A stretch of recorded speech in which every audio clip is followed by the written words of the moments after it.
This video is brought to you by VolunteerAudio.com, your #1 source for all things Harley-Davidson audio. From individual radios, speakers, and amps to complete plug-and-play amp and speaker systems, we've got you covered. And once you've ordered your package from Volunteer Audio, it includes lifetime tech support. And we have the very best step-by-step installation video so you can install it yourself and save money. All right, so this is the video on how to remove the speaker pods. Now, you need to go and watch the one on how to remove the fairing, how to get the rest of the bike disassembled, as well as how to remove the radio to get to this point.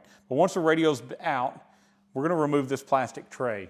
Now, some of the other videos we've done, we've showed you how with wobbles and extensions to get to these speaker pod bolts, but it's very difficult. Not all of you have those tools. This is very simple. I wanna make sure that you understand this wiring is important that we don't mess it up. So as you take this tray out and you put it back in, just be aware of where this harnessing's run. Make sure you don't get it pinched or messed up, as well as these are little 4-pin wires here from the factory. Sometimes if you've had aftermarket bars put in place, those connectors are not really good quality and some of those pins can back out. So just keep an eye on that. If you have any issues out of thumb controls afterwards or even ignition switches working, it's always going to be a wire on one of these partially unplugged. And that's not something you've probably done. It may just be the quality of your aftermarket bars, the wiring that's in those. So that's where you want to go back and look if you have an issue. But it's going to make it much, much easier to get your speaker pods out if you take this tray and you slide it out of your way. We've got to get one more wiring harness here, just disconnected here from this metal framework. Just going to unplug a couple different electrical connectors here. At the end, we'll make sure all these get plugged back in.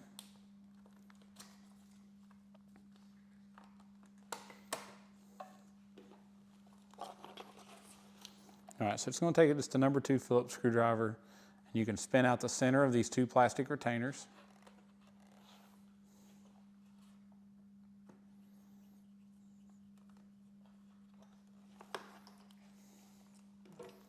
Once we've done that, he's just going to kind of wiggle this tray out here.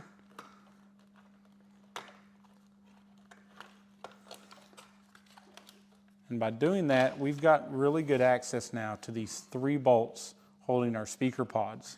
Now, it's very important that we not only take these out, but at the end you put them back in, because this really is the framework of the inner part of your fairing. These plastic pods tie everything together and keep this outer part of your fairing from vibrating a bunch while the engine's running.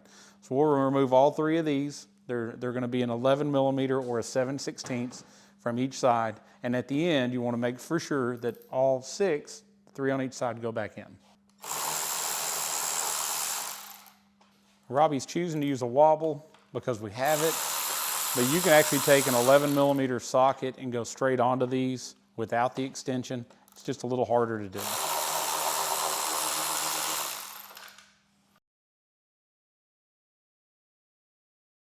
All right, so now that Robbie's got all of our pod lower bolts done, so we got 3 3/16 Allen head bolts that he's going to remove.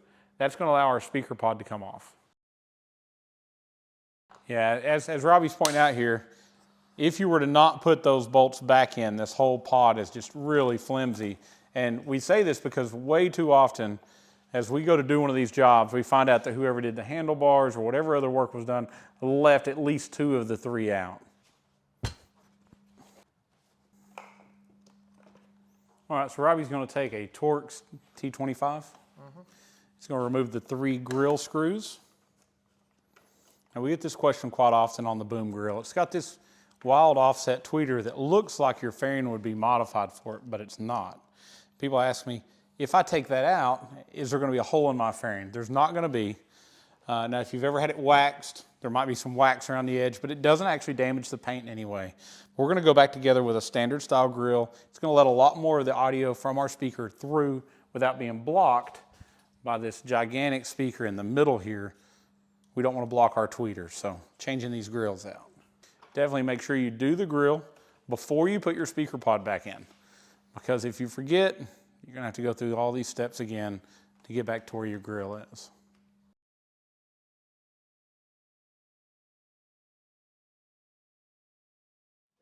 All right, so we're going to take our same T25. We're going to remove the 4 screws that are holding our factory speaker in place.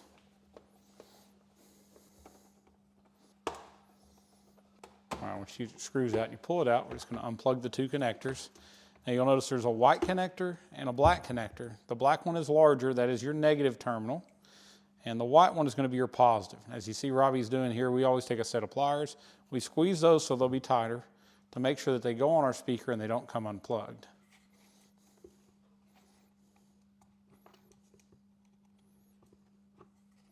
Our Hertz speaker is a direct drop-in, perfect fit. It's going to reuse those factory screws.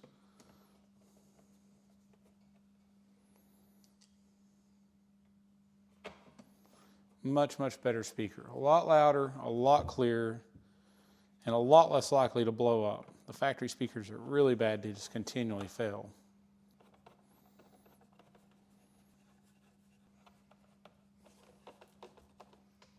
Let's take a second, let's talk about these two speakers. All right, here's our factory 6.5-inch speaker. And the thing that really gets me about it is this is the best speaker that Harley's supposed to make, yet the magnet has no magnetic properties. It doesn't really pick up anything. It doesn't handle any real power. It is a 2-ohm speaker. We're putting in a 4-ohm.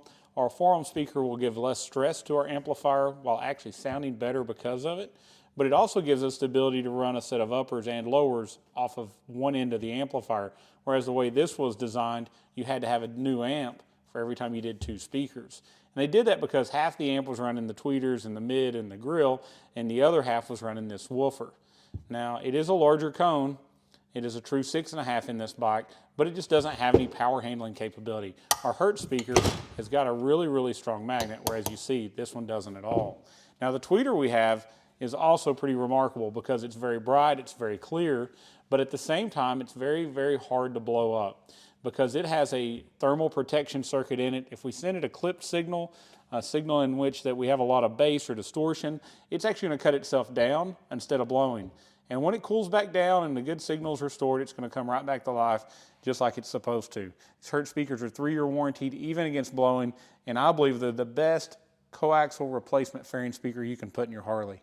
Robbie's going to go ahead and swap out the other one, and we'll start putting our pods back on.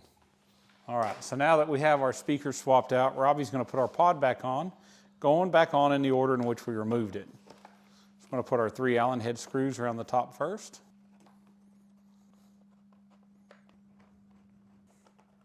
Same thing on this side, just putting all 3 of the perimeter Allen head screws in first. All right, so now we're going to go ahead and put those 3 screws in at the base of each speaker pod. A lot of times we'll start those by hand, and then we'll finish off with our ratchet and our socket.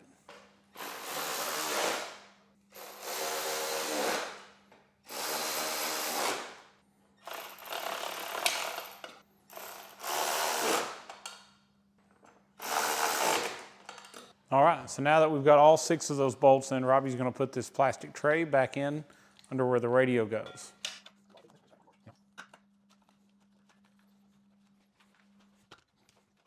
Now as you go back in, you'll see there are actually 2 tabs on the back side of this plastic that feed into these little holes.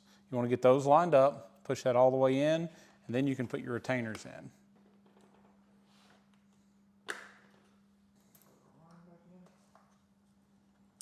So now we're just going to continue to re-plug in our wiring back where it was. So each one of our connectors. All right, so we want to make sure and plug in each one of these connectors. The one with the 2 wires goes over here with the little separate white wire. Snapping everything back in where it was.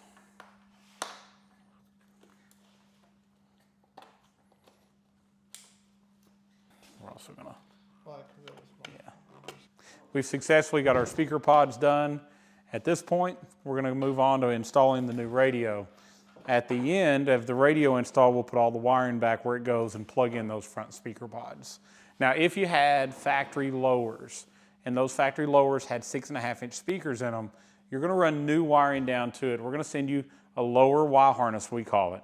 And it's going to plug in at the upper speaker pod connections right here. It just tees right in between the factory connectors.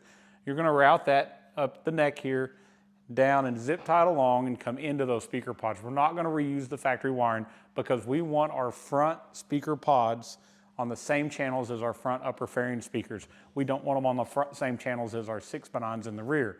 Especially when you're doing an install like this where we're using the Soundstream radio, we have fader ability. It would be really weird if when we faded, it went from upper to lower. So this is going to keep all of that correct. We always send you that new wire, and it makes it very, very easy, but it's the correct way to do it as well.